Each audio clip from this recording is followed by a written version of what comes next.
across the country, tackling the topics everyone is talking about online. Share, engage, and interact. This is Newsfeed Now. We'll never be divided. The people united will never be divided. The people united will never be divided. Tensions remain and, in some cases, have escalated in the 8 days following George Floyd's death. Thanks for joining us on this Tuesday. I'm Ashley King. Protests erupted for a 7th day across the U.S. over the death of George Floyd. Floyd was an unarmed black man who died in the custody of Minneapolis police. The now former officer who was seen with his knee on Floyd's neck has been charged with third-degree murder and manslaughter. But protesters are calling for the arrests of the other officers involved in the incident. President Trump vowed yesterday to use the military if widespread violence doesn't end. Then moments later, police used tear gas to disperse peaceful protesters. The president is threatening to invoke the Insurrection Act of 1807, which allows the commander-in-chief to use the military to police U.S. streets. We'll go live to D.C. in just a minute. But first, let's go ahead and turn to developing news in Missouri. At least 4 officers were shot after peaceful protests in St. Louis turned violent. We've also learned a retired officer was shot and killed in a separate incident. This is a look at the scene. Demonstrators smashed windows and stole items from businesses as fires burn in the downtown area. The police department tweeted early this morning that the officers were taken to a hospital with injuries that were not believed to be life-threatening. It was unclear who fired the shots. Police Chief John Hayden had this strong message for the violence. So some coward fired shots at officers, and now we have 4 in the hospital. But thankfully, and thank God, they're alive. They're alive. But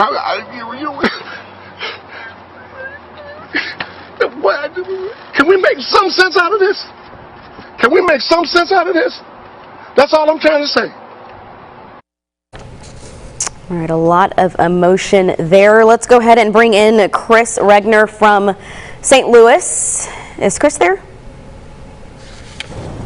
All right, there we go. Thanks, Chris, for joining us this morning. How are you? Good, good. Thanks for joining us. So, what can you tell us about the condition of those officers, and do we know anything about the suspects and why they started shooting?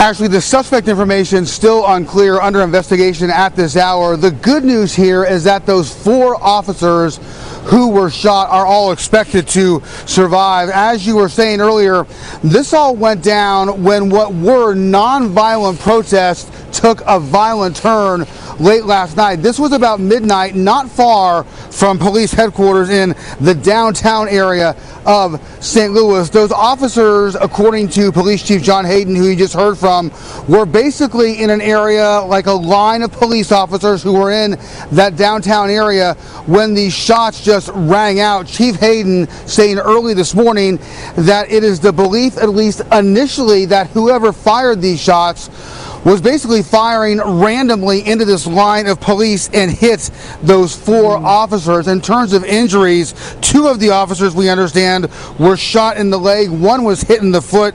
The other was hit in the arm. Good news, actually, again, none of those injuries considered non-life threatening. But I've personally known Chief Hayden, who you just heard from there, for many years, 20 years or so now. That was strong language coming from him. He is usually not quite that emotional, but clearly you can hear from those comments he was frustrated, he was upset, and really just looking to make some kind of sense out of a seemingly senseless situation, at least in the sense that these officers were just downtown doing their job, and all of a sudden these random shots ring out and they're winding up being rushed to the hospital. Yeah, I can only imagine. That's definitely a scary situation there. So what is the atmosphere there like today compared to last night? I think after being here for Ferguson in the wake of Michael Brown several years ago, it's kind of the similar situation where people are trying to clean up.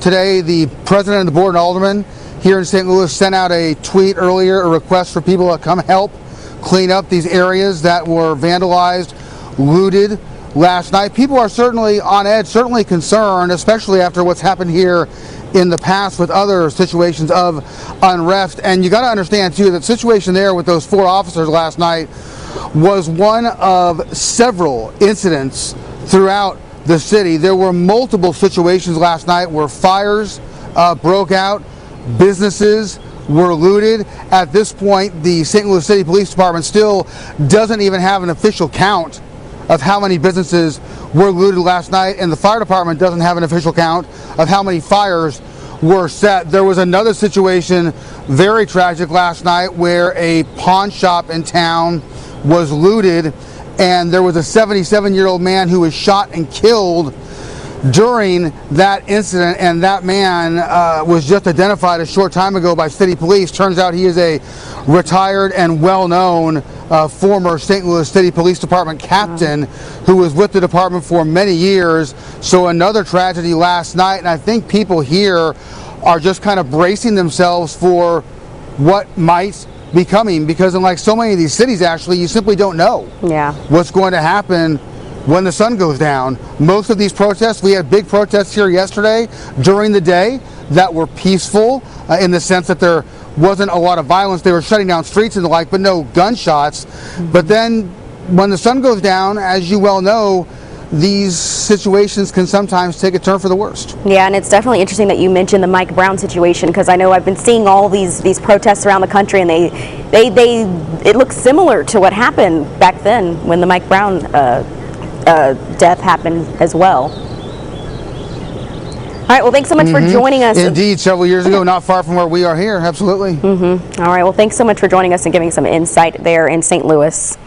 All right, let's move on now to Georgia, where Atlanta police have arrested more than 350 people since Friday.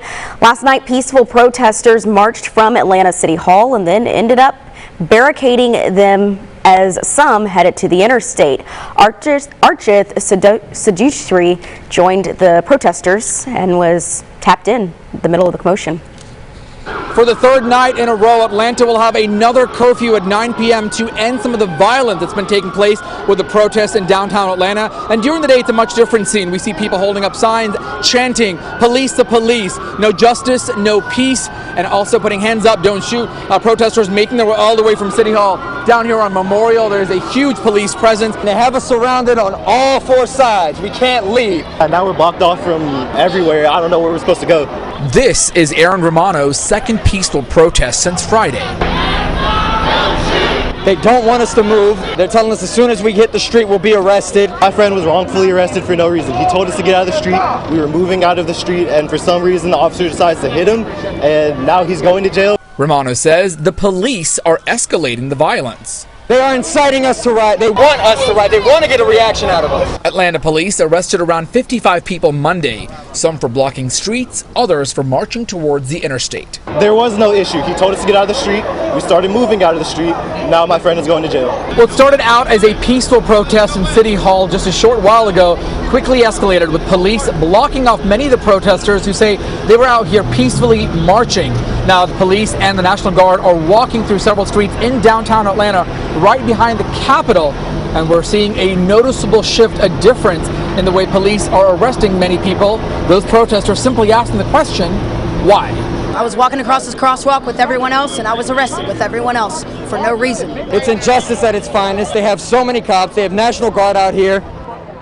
And we don't have weapons. We don't have guns. We just have signs. We just have our voices. This weekend, the city's police chief fired 2 Atlanta officers for using excessive force on 2 college students after they smashed their car windows and tased them. Stand with us. They should be as outraged as we are. Stand with us. All right, let's go ahead and bring in Archith from Atlanta, Georgia. And Archith, can you just give us a sense of, what the mood is like today versus yesterday? Yeah, that's absolutely right. I think the mood really has been the same for the most part. I think the frustration really stems from why are these people being arrested? And being on the ground with them and sort of being barricaded ourselves, we sort of got to see that firsthand, what it was like. And we asked the police, we asked Atlanta police, what is the reason? Why are you arresting these people? What did they do wrong? We've emailed the police chief, we've reached out to city leaders, and we've not really gotten a proper response. All we've been told is more than 350 people arrested and about 55 yesterday. Some of these people were just crossing the street, and they got to a point right outside City Hall in the Capitol where police and the National Guard had blocked them in a square, and we were in that square, and they were asking the question that everybody was asking: how do you get out? You are blocking all of these people. What do you expect them to do? And for people simply crossing the street, you arrest them. Of course, people are going to get frustrated and escalate that violence. And in that video we just saw in my package, the report, we saw 2 Atlanta police officers using excessive force, using tasers. So there's a line. There is a line between using authority to curb and make sure that violence does not get out of control, than perhaps using it unnecessarily. Now, last night, right outside Centennial Park, we did see some of the officers kneel down right outside the CNN Center where things escalated Friday. So it's interesting to see that a lot of these protests are being peaceful. Some people say that some of the folks who are coming in and looting are out-of-towners, but the mayor says you can protest peacefully, but for the 3rd night in a row, another curfew. We don't know just yet if that's going to be extended or not. Yeah, and so we know those 2 officers were fired for the incident a few days ago. Have you noticed a change at all in police since that situation happened? I can talk about my experience and what we saw on the ground, and yesterday even being part of the media, right? We're having our tripod, our camera, trying to get to our car. Some of the police officers, naturally very defensive, were not being as supportive or as compassionate. I think the key word is empathy. You know, we had interviewed the governor. Our car was parked right outside the Capitol. I was just finishing up the report, trying to walk to my car, and the cops wouldn't let the media get through. In fact, they arrested an AJC reporter who was covering the protest just like all of us, or we're journalists witnessing history. And it wasn't until members of the media had to step in and tell them, this is a journalist, this is freedom of the press. There is no reason for you to arrest this person. And on Sunday night, a very similar situation, a Washington Post reporter also arrested for not having their press badges. And we know we don't always carry our badges all the time, but obviously carrying a tripod or camera and recording this, that is a freedom of the press. So it really was surprising. We certainly hope that law enforcement curbs violence and stops the bad guys, but doesn't stop the people like us telling those stories and making sure that everyone's voices are heard. All right, well, thank you so much for giving us that update, and stay safe out there. And President Donald Trump says he will mobilize the U.S. military to stop riots that have been sparked by the death of George Floyd. The president made the announcement from the Rose Garden as protesters gathered outside the White House ahead of curfew.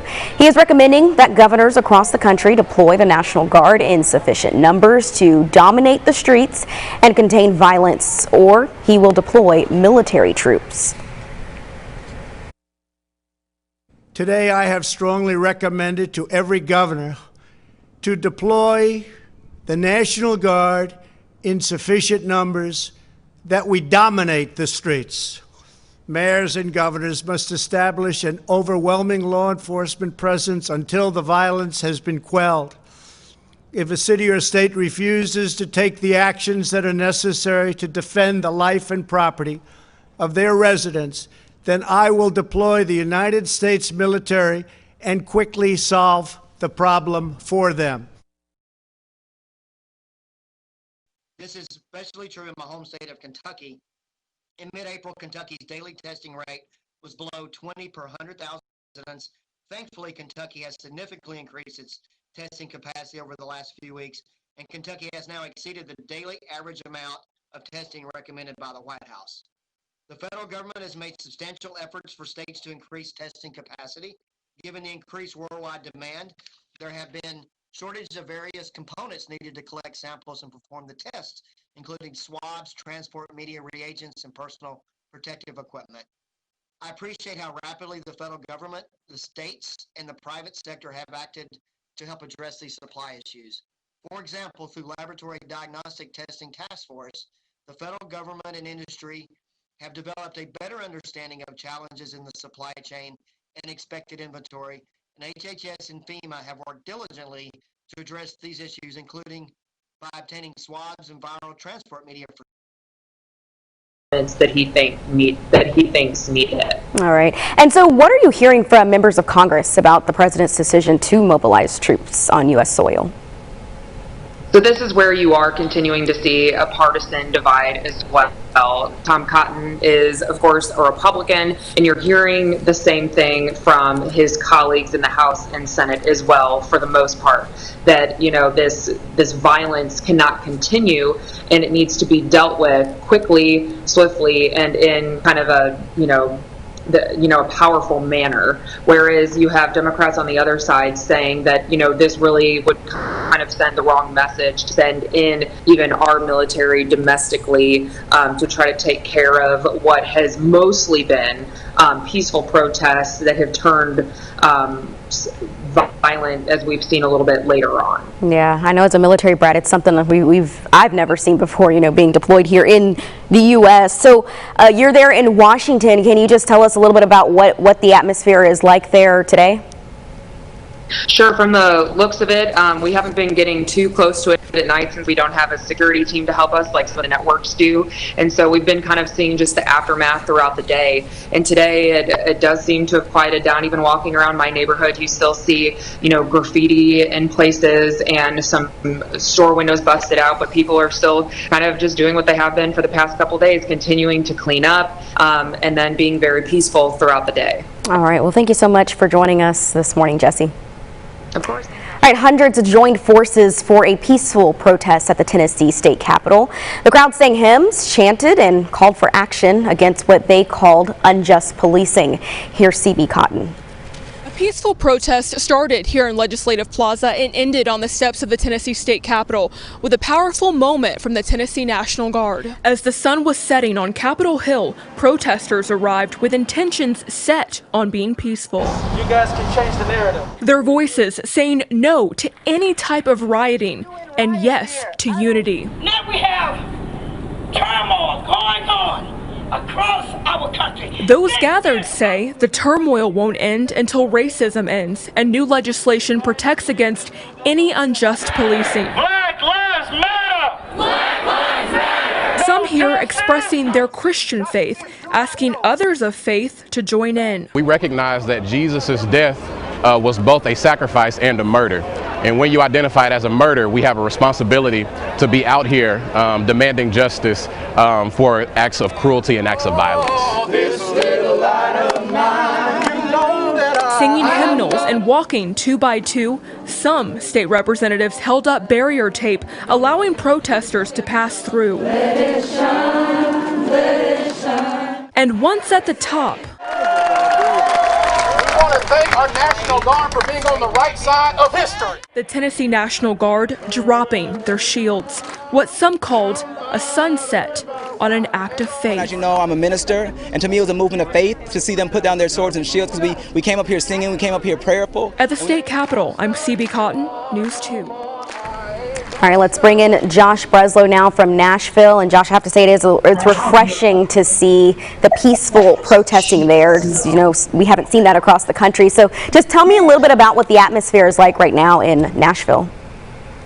I mean, overall, it's fairly tense, just like it would be across the country. But like you said, that's what you want to see are those protests where everyone kind of joins in together and you don't have the violence, you don't have the looting afterward, anything like that. You have everyone kind of come together and be as one, law enforcement and demonstrators all there together. So that was refreshing to see.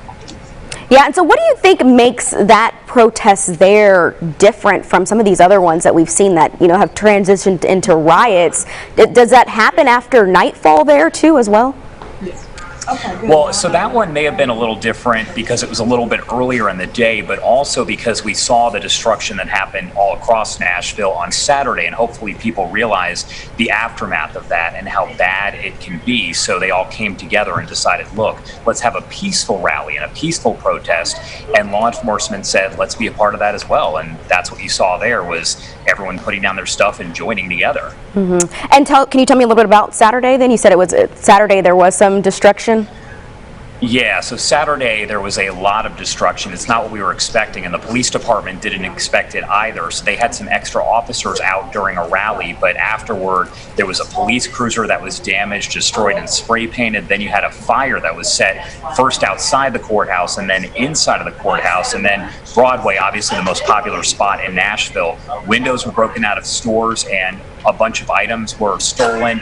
There were fires that were set inside businesses. It got way worse than anyone expected. So days later, you had this other protest and this other rally, and it was much, much more peaceful. Yeah. Have there been any arrests from any of these protests there in Nashville? So the Saturday incident had about 29 arrests so far. Most of them were for breaking curfew, but then there were a couple for someone who did set the courthouse on fire, and then also someone who helped vandalize the courthouse. So it's likely that more arrests will be made, but most of them were actually simply for breaking the curfew that the mayor set for 10 p.m. that night. All right. Well, thank you so much for joining us, Josh, and giving us that update.